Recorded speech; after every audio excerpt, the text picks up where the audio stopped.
आज 30 अप्रैल को राष्ट्रीय पिछड़ा वर्ग मोर्चा के माध्यम से भारत बंद किया गया और हम पलवल जिला के सभी कार्यकर्ताओं ने इसमें बढ़ चढ़ कर हिस्सा लिया और SC ST OBC के लोगों ने इसमें बढ़ चढ़ कर हिस्सा लिया और कार्यक्रम बहुत सफल हुआ। और इस भारत बंद का करने का एक मकसद है जिसमें सबसे पहले है कि OBC की जाति आधारित जनगणना।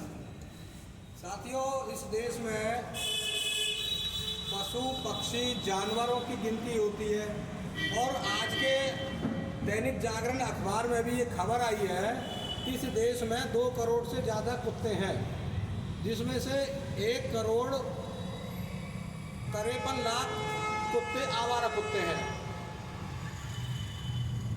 सरकार कुत्तों की गिनती कर रही है लेकिन पिछड़ों की गिनती नहीं कर रही है।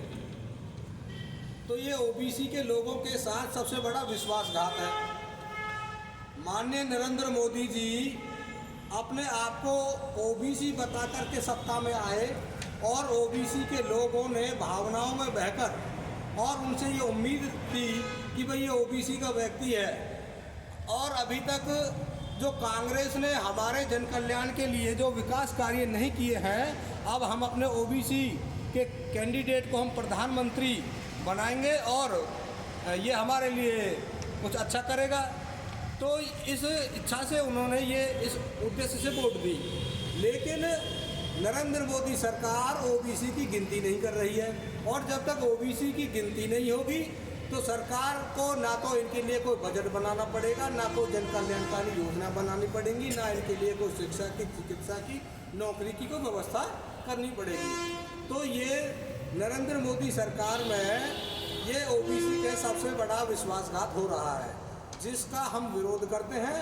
और SC ST OBC के लोग इस देश के मूल निवासी हैं और हम सभी जो हमारा संगठन भारत मुक्ति मोर्चा राष्ट्रीय पिछड़ा वर्ग मोर्चा है, ये इस देश के मूल निवासियों की हक और अधिकार की बात करता है। तो नरेंद्र मोदी की सरकार का हम विरोध करते हैं और अपने समाज के लोगों से ये आह्वान करते हैं कि समय रहते आप इस जो नरेंद्र मोदी ने जो OBC का जो मुखौटा जो पहन रखा है, इस मुखौटे को पहन करके ये रैलियों में आता है और चुनाव में वोट की अपील करता है, इस मुखौटे को आप पहचानें और इसको इसकी हकीकत याद दिला दें और इस BJP की सरकार को बिल्कुल नेस्तना नाबूद कर दें।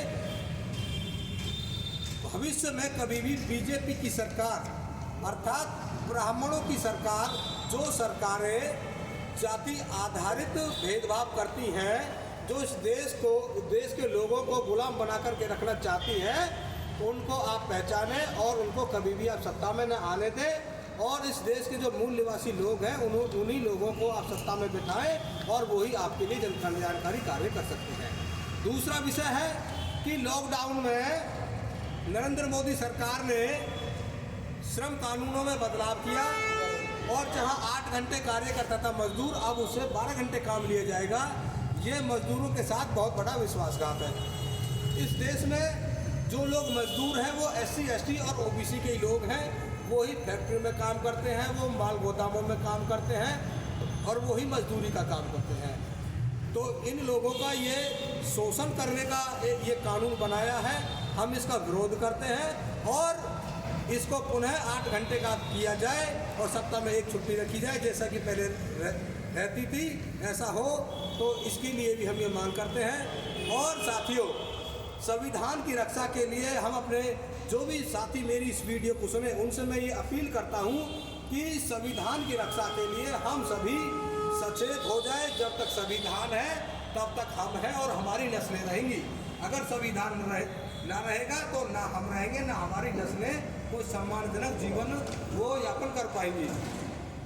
और इस संविधान से जिन लोगों को फ़ायदा हुआ है, जो लोग बड़े पदों पर गए हैं, जो लोग वकील बने हैं, जो जज बने हैं, IAS बने हैं, बहुत बड़े बड़े पदों पर बैठे हैं, जो राजनीति में आए हैं, उनसे मैं कि खास आह्वान करता हूं। और ये आज के समय की ये पुकार है कि वो संविधान को बचा लें। इसी में हम SC ST OBC लोगों की भलाई है, अर्थात हम लोग गुलामी के कर्ज में चले जाएंगे।